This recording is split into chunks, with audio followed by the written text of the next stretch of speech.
Você já pensou sair da tentativa e erro com o seu paciente e partir de um patamar a mais? Hoje, o nutricionista tem à sua disposição uma ferramenta muito interessante, que é a análise de perfil genético. Esse tipo de análise permite que você desenvolva planos alimentares individualizados e muito mais efetivos para o seu paciente. O meu nome é Lia Kubel Kabak, eu sou geneticista e há 18 anos eu trabalho com as análises de perfil genético. A minha linha de pesquisa sempre foi voltada para tentar entender como que as individualidades de cada um podem interferir no desenvolvimento de determinadas doenças e também nessa interação entre a genética e os nutrientes, e na otimização de uma melhor dieta e uma melhor atividade física para cada um. Por que solicitar uma análise de perfil genético? Diversas pesquisas e estudos sinalizam cada vez mais a importância do entendimento de cada indivíduo de maneira única. Eu vou dar um exemplo muito didático.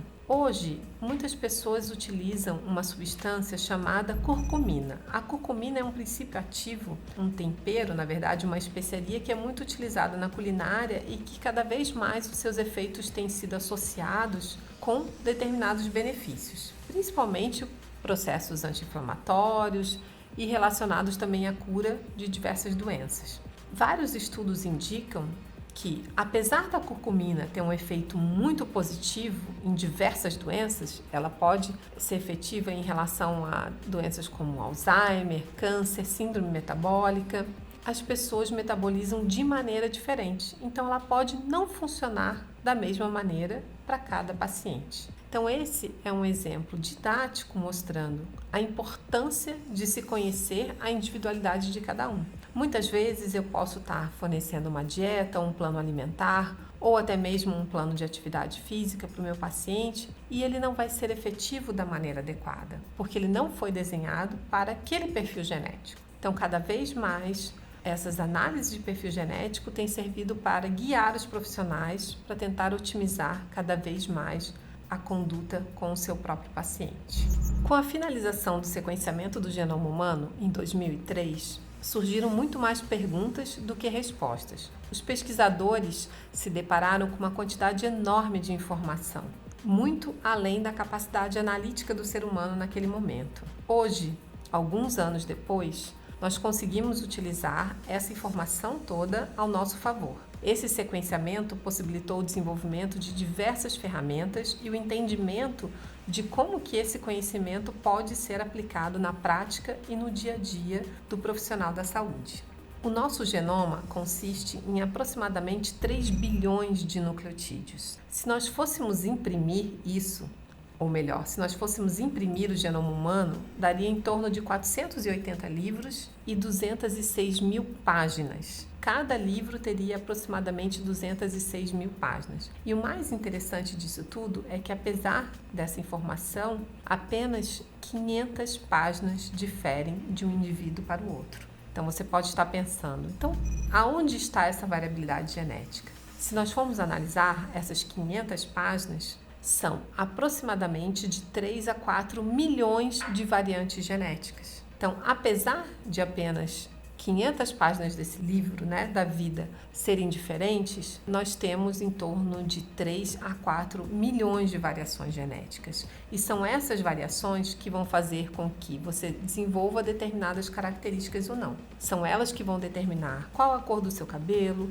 qual a cor do seu olho, da sua pele, e também características relacionadas ao processo nutricional, como que eu vou absorver determinados nutrientes, como que eu vou responder a determinados riscos de desenvolvimento de doenças. Então, apesar de parecer no momento ser muito pouco, é muita informação para ser analisada.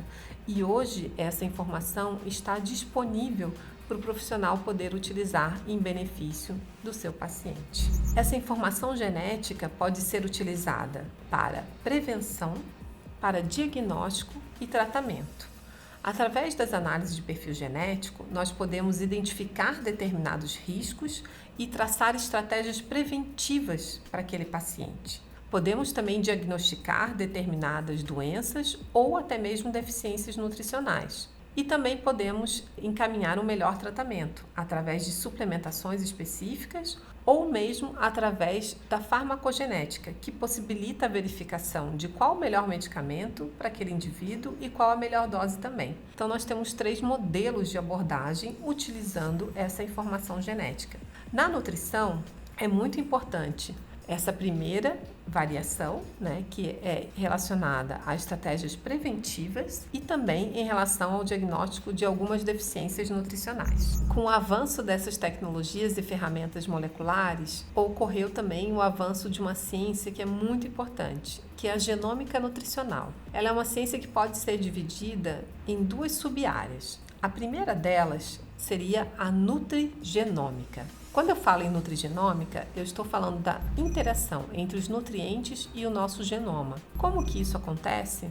O DNA é uma molécula complexa e ela é uma molécula que interage com todo o organismo. Ela não é uma molécula que fica lá trancada no núcleo da célula de maneira estática. Não. Ela é uma molécula que interage com todas as outras moléculas que nós temos no nosso organismo.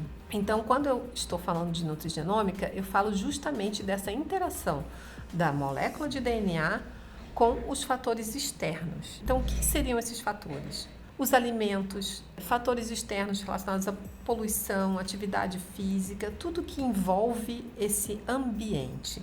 Um exemplo muito didático é em relação ao ômega 3, por exemplo. O ômega 3 é um macronutriente fundamental para a saúde dos indivíduos. Os indivíduos precisam desse nutriente para ter uma vida mais saudável, precisam utilizar esse nutriente para ter essa vida saudável. E um dos principais mecanismos de ação desse macronutriente é justamente a ligação na molécula de DNA, que vai fazer com que vários genes muito importantes para o nosso metabolismo sejam transcritos. Isso é nutrigenômica, é a interação de moléculas e fatores nutricionais com o genoma de cada indivíduo. E quando você pensa em nutrigenômica, você tem que pensar como que eu posso utilizar fatores nutricionais positivos para ativar genes que sejam positivos e que também evitem doenças. Um outro exemplo é um alimento muito interessante que é o brócolis. Todos associam hoje a ingestão do brócolis à diminuição, por exemplo, do risco de câncer. É um alimento muito positivo e recomendado para você prevenir o câncer e outras doenças. Por que isso acontece? Porque no brócolis tem uma substância ativa que ela se liga ao nosso DNA, fazendo com que determinados genes, oncogenes, que são genes relacionados ao processo tumoral, sejam silenciados. Isso é nutrigenômica pura. Essa interação do nosso DNA com os fatores nutricionais, com a nossa dieta e com os nossos hábitos de vida. Quando eu forneço os nutrientes adequados para o meu paciente, eu vou estar fazendo com que essa nutrigenômica atue a favor daquele paciente, evitando que ele desenvolva doenças e tenha riscos futuros. E dentro da genômica nutricional, nós temos outro grande termo muito utilizado, que é a nutrigenética. Então, quando nós falamos em perfil genético, a gente está se referindo à nutrigenética. O que seria a nutrigenética? É a ciência que estuda a variação genética relacionada aos alimentos, ou seja,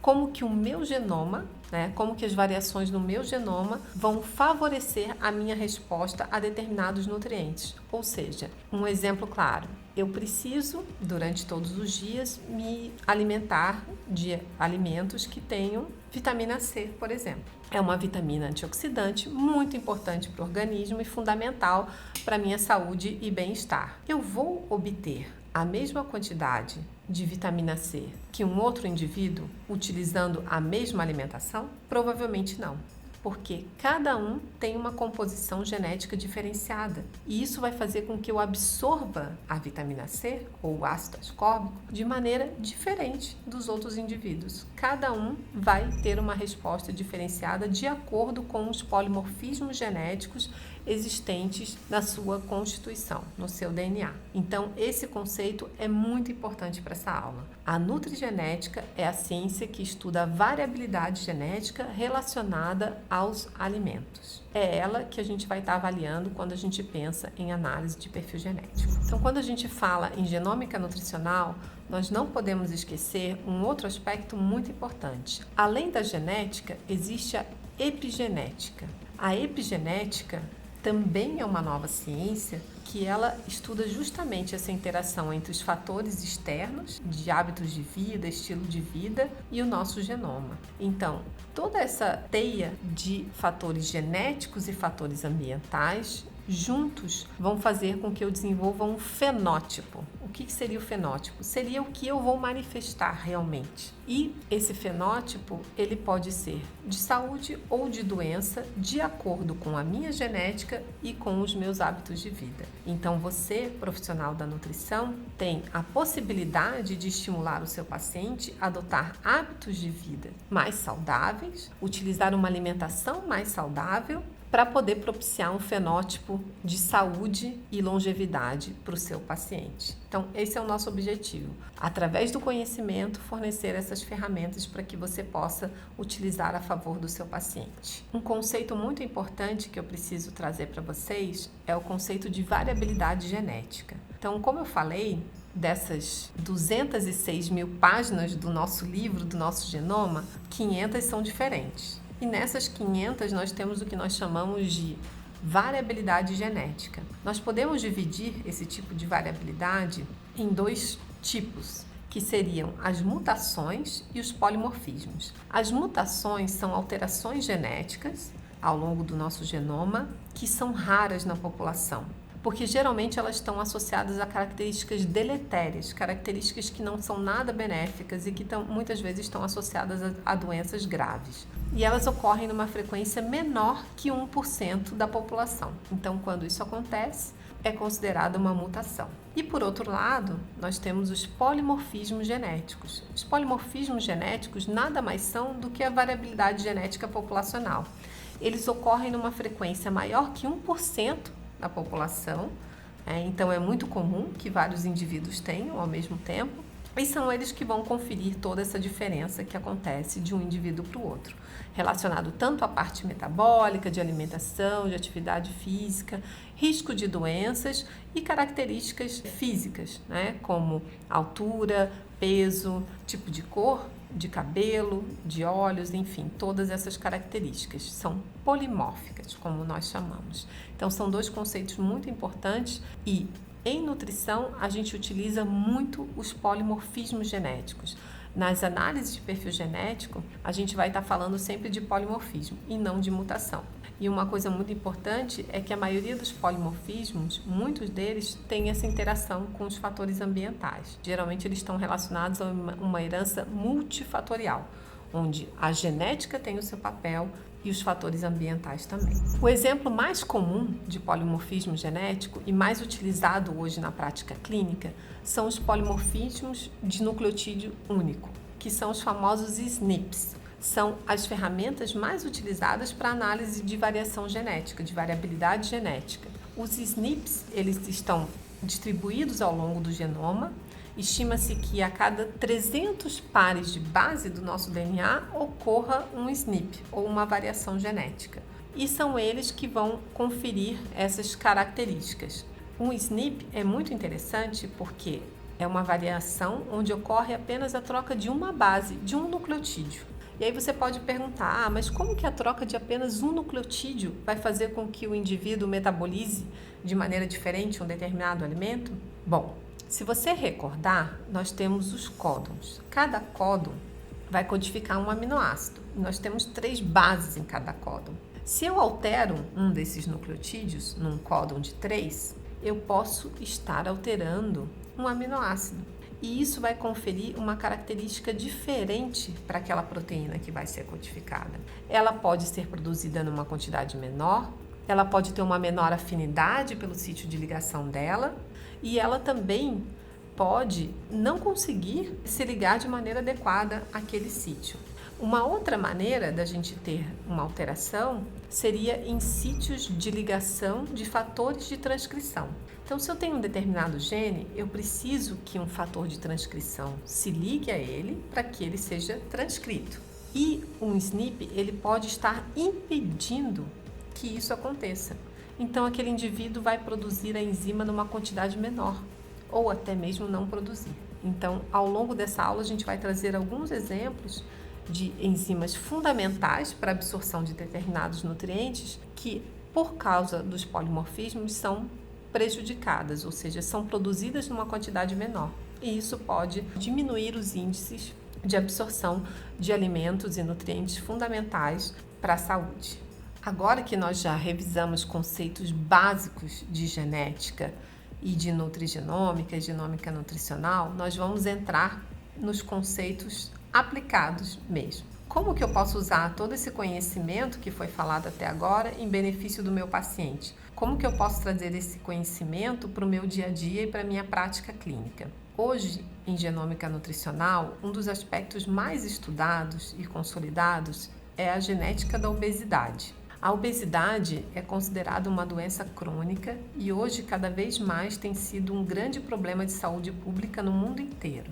Diversos países têm os seus índices de obesidade subindo de maneira drástica e isso causa uma preocupação muito grande, porque ela está associada a diversas outras comorbidades. O processo da obesidade, ele acaba trazendo junto um processo muito interessante que é a própria inflamação crônica. E isso estimula o desenvolvimento de diversas doenças, como o próprio câncer, a síndrome metabólica, o Alzheimer.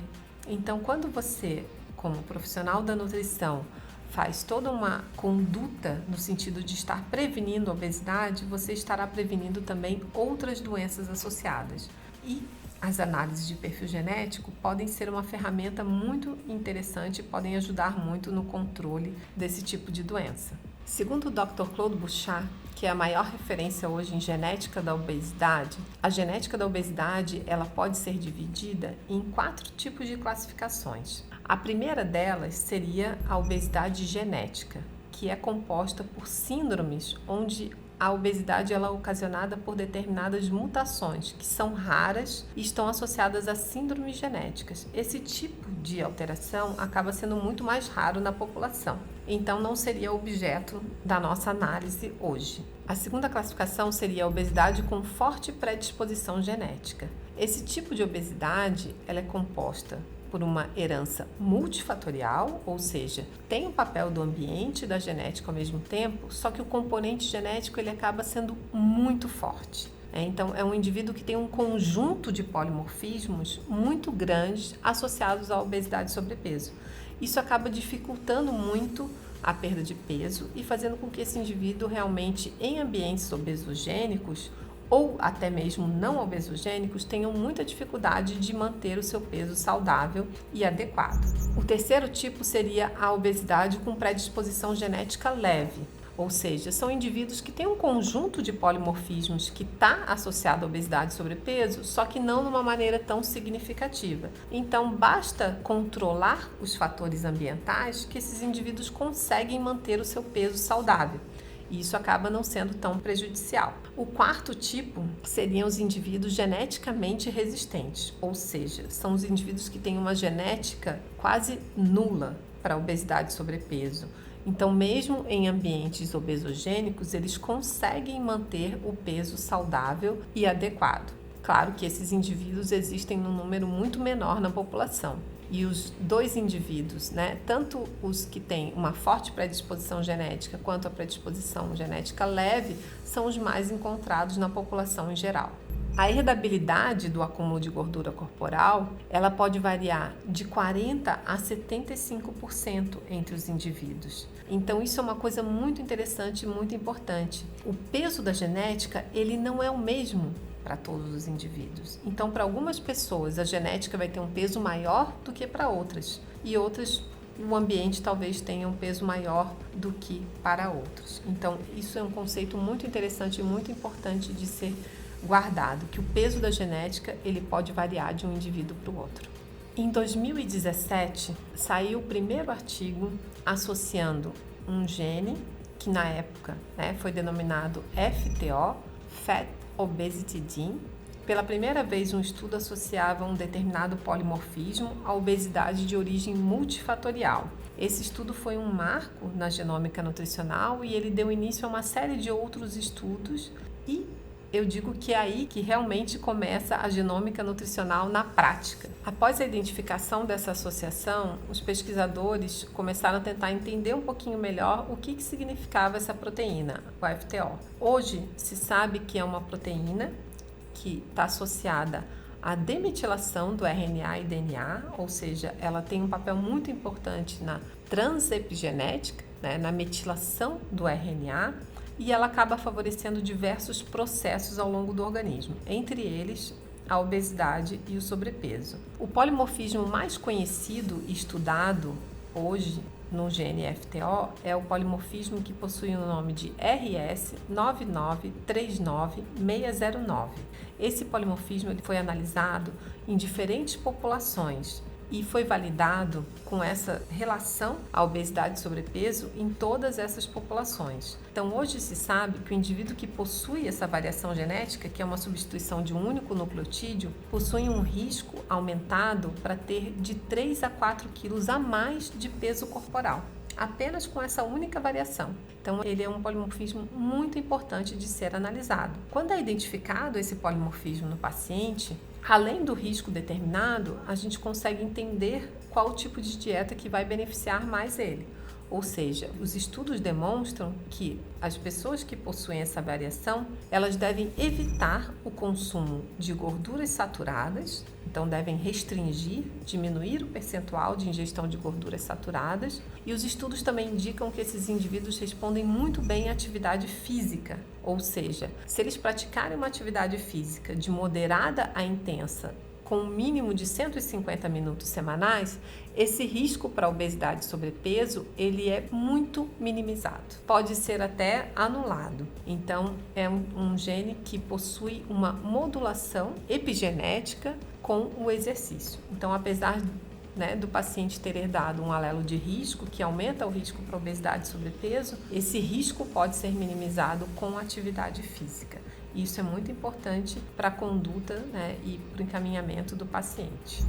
Além da obesidade, o FTO também está relacionado ao aumento de risco para outras doenças, como câncer, o Alzheimer, a síndrome do ovário policístico, entre outros. Então, é muito importante o nutricionista ter a consciência dessa variação e tentar entender melhor algumas predisposições genéticas que o seu paciente pode ter. Então, as intervenções sugeridas para os pacientes que possuem o polimorfismo no gene FTO seriam a redução das gorduras saturadas, ou seja, uma dieta com menor ingestão desse tipo de gordura, priorização de carboidratos integrais, ou seja, vegetais, os grãos e cereais integrais, proteínas de boa qualidade e com menor teor de gordura saturada e atividade física, que é fundamental. Para esses pacientes, determinadas estratégias como jejum intermitente ou até mesmo dieta cetogênica seriam desaconselháveis, pois poderiam trazer algumas consequências em relação principalmente à compulsão alimentar,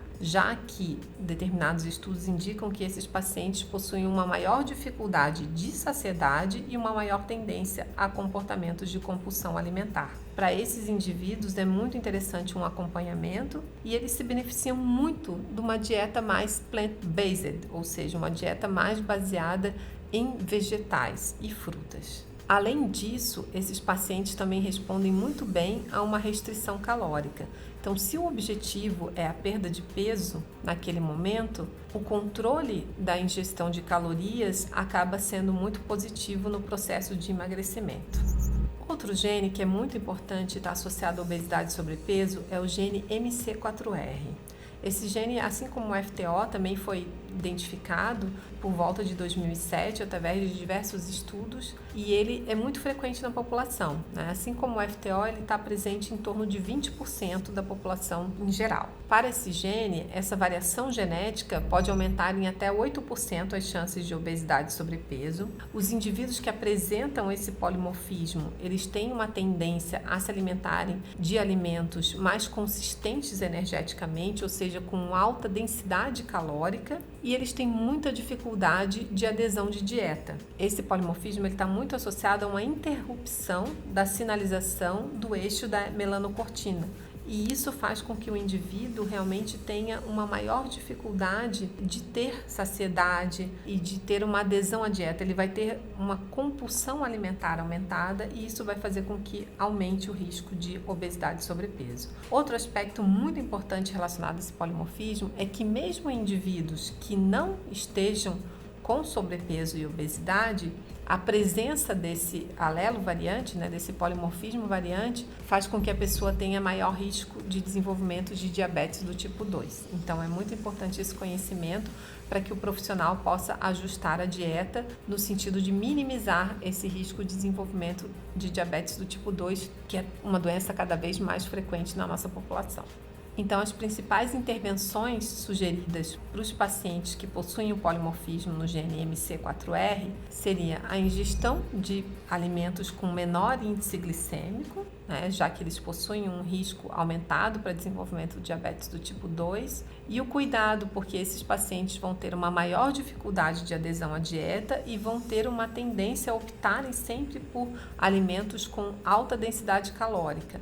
Então, são pacientes que precisam de acompanhamento, que o profissional esteja próximo, esteja estimulando ele a ter uma maior adesão à dieta.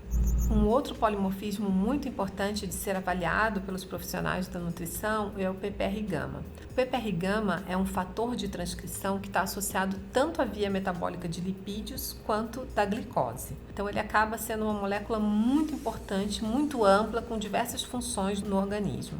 O mais importante de ressaltar em relação ao polimorfismo genético desse gene é que os indivíduos que possuem uma alteração, eles se beneficiam melhor de determinados tipos de gordura e também podem ter um risco aumentado para o desenvolvimento do diabetes do tipo 2. Os indivíduos que têm a variação genética, eles se beneficiam mais de gorduras monoinsaturadas. Então, é muito importante que na dieta desses pacientes, esse grupo de gorduras monoinsaturadas seja priorizado. Qual seria um exemplo desse tipo de gordura, Os profissionais da nutrição sabem que o azeite de oliva e a gordura do abacate, por exemplo, são ótimas fontes de gordura monoinsaturada. Assim como a macadâmia, por exemplo, também, que é uma ótima fonte de gordura monoinsaturada. Então, para esses pacientes que têm essa alteração genética, a priorização desse tipo de gordura faz com que ocorra uma redução do índice de gordura corporal, ou seja, o paciente vai emagrecer se priorizar esse tipo de gordura. Para os pacientes que não têm essa alteração genética, o tipo de gordura mais indicado são as gorduras poliinsaturadas. E isso é muito interessante, porque quando os indivíduos que possuem essa alteração priorizam esse determinado grupo de gorduras, eles diminuem o risco cardiovascular e conseguem também uma redução do peso corporal. Um exemplo de alimentos que são fontes desse tipo de gordura são os peixes de água fria, principalmente, e algumas castanhas, a própria amêndoa e sementes também, o gergelim, a semente de abóbora, a própria linhaça, chia, todas são fontes muito ricas de gordura poliinsaturadas e para os indivíduos que não possuem alteração genética, no gene PPR-gama, seriam alimentos muito benéficos e poderiam fazer parte dessa estratégia de redução de peso corporal. E para quem acha que a nutrigenômica é uma ciência muito nova e que não pode ser ainda aplicada no dia a dia, em 1995 saiu um artigo na revista Nature indicando que uma alteração genética na enzima MTHFR fazia com que aumentasse o risco de desenvolvimento de doenças cardiovasculares. Hoje, nós sabemos que a MTHFR é uma enzima fundamental na metabolização do ácido fólico que vem da dieta. Sem ela funcionando de maneira eficiente, você não consegue fazer essa transformação do ácido fólico em metilfolato, que é a substância que realmente possui a propriedade ativa que nós desejamos. O metilfolato é fundamental para dois processos muito importantes dentro da célula. Para a metilação do DNA, esse processo de metilação está associado à epigenética, então para que essa metilação ocorra, eu preciso ter níveis suficientes de metilfolato e também para a replicação do DNA, que é fundamental. Então, se eu tenho uma deficiência dessa enzima, esses dois processos que são fundamentais para a sobrevivência da célula não vão estar funcionando da maneira adequada. Os estudos indicam que as alterações nos polimorfismos do MTHFR podem diminuir em até 70% os níveis dessa enzima, fazendo com que o indivíduo não consiga absorver da dieta de maneira adequada a quantidade que ele necessita de metilfolato para realizar esses processos, tanto de reparo do DNA quanto de metilação. Por isso, para esses indivíduos que possuem essa alteração, uma suplementação com metilfolato passa a ser muito importante. Ou, caso o indivíduo não vá fazer essa suplementação, ele precisa de uma dieta muito rica nesse tipo de nutrientes para poder obter as quantidades necessárias para que esses processos sejam realizados de maneira eficiente. Se ele não obtiver essa quantidade necessária, ele vai aumentar o risco para doenças cardiovasculares, para desenvolvimento de trombofilias, câncer e até mesmo enxaqueca e depressão. Então, essa é uma análise muito importante que o nutricionista precisa saber. Muitos falam, então eu não preciso saber o polimorfismo do meu paciente, basta eu fazer a suplementação diretamente com o metilfolato. Bom, a gente sabe que não é bem assim. Os indivíduos que têm alteração, eles possuem uma hipometilação, e isso faz com que aumente o risco para diversas doenças. Mas, por outro lado, uma hipermetilação também pode aumentar o risco para desenvolvimento de doenças. E se eu suplementar diretamente o meu paciente com metilfolato sem saber se ele tem a variação, eu posso ter uma sobredose de metilfolato no organismo e fazer com que esse paciente tenha um processo de hipermetilação que também não será benéfico. Então, por isso é muito importante o conhecimento desse polimorfismo para se fazer uma suplementação individualizada, com a dose precisa que aquele paciente necessita. Um assunto muito polêmico hoje em dia também é a intolerância à lactose. Muitas pessoas ficam na dúvida, eu devo cortar a lactose ou não? Os estudos indicam que em torno de 60 a 75% da população brasileira é intolerante à lactose, geneticamente intolerante à lactose, ou seja, tem a hipolactasia.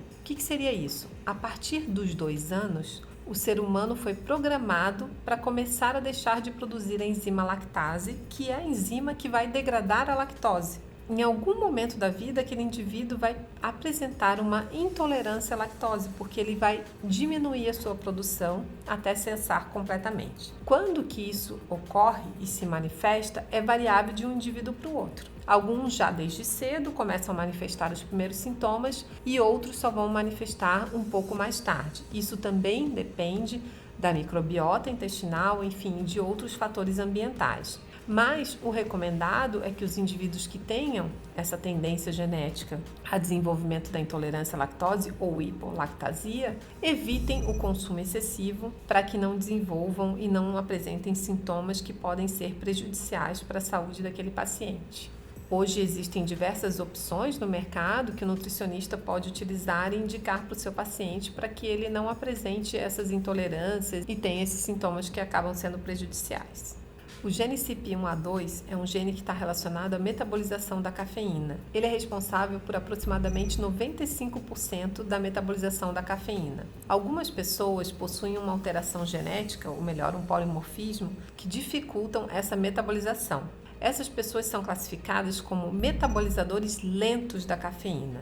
E no que isso acarreta? Então, os metabolizadores lentos da cafeína, eles vão eliminar de maneira mais lenta. Então, eles podem ter alguns efeitos da cafeína de maneira um pouco mais exacerbada e, além disso, eles apresentam um risco cardiovascular aumentado. Principalmente adultos jovens possuem um risco cardíaco aumentado caso consumirem uma quantidade maior que 200 miligramas diários. Então, é muito importante que o nutricionista entenda esse risco do paciente para poder prescrever uma dose adequada de cafeína diária. Outro nutriente que deixa muitas dúvidas também e que muitos profissionais se questionam se devem ou não retirar da dieta do seu paciente é o glúten. Hoje se sabe que aproximadamente 40% da população de origem europeia possui uma genética de risco para o desenvolvimento da doença celíaca. mas apenas de 1,5% a 2% geralmente desenvolvem a doença celíaca. É muito importante conhecer esse risco porque o profissional pode identificar os pacientes que realmente estão sob risco e indicar uma retirada do glúten da dieta, e os que não têm risco genético não têm a necessidade de retirada do glúten da dieta. Então, essa informação acaba sendo muito interessante, porque muitas vezes o paciente tem o risco e não retira o glúten da alimentação, então ele está exposto ao glúten, que é o fator desencadeante da doença celíaca. E, por outro lado, muitas pessoas muitas vezes retiram o glúten da dieta sem necessidade e acabam prejudicando e aumentando outros riscos, já que tem estudos que sinalizam que indivíduos que não possuem o risco de doença celíaca podem aumentar até os riscos de síndrome metabólica e obesidade e sobrepeso se retirarem o glúten da alimentação. Nem sempre o alimento livre de glúten é sinônimo de alimento saudável. Então, é muito bom ter esse cuidado e você fazer o uso equilibrado desses nutrientes de acordo com as necessidades.